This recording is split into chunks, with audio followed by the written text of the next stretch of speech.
Vermont Tool Company. Name brand tools with a warranty. Your premium automotive supplier.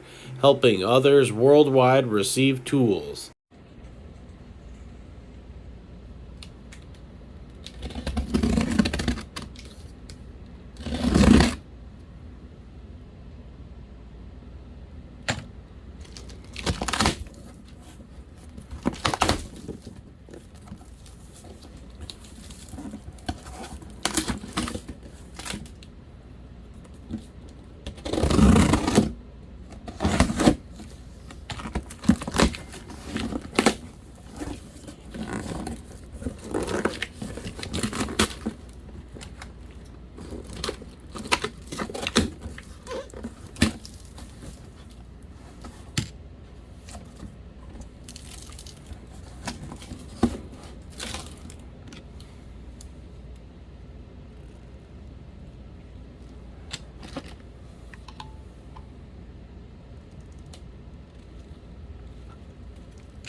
Alrighty, you guys, so you took that gray piece right here, you hook it in. I did put a little screw right here and a little bit of the pink stuff around there, so that way it holds in there nice and tight, and that's helping out tremendously. And then right here it popped off again, and I had to put another screw into there, and now we got the bad boy rolling. and it's doing a good job. I hope it cleans up all the green stuff. I'm going to be putting in the shock right now, and hopefully this pool is going to be looking good.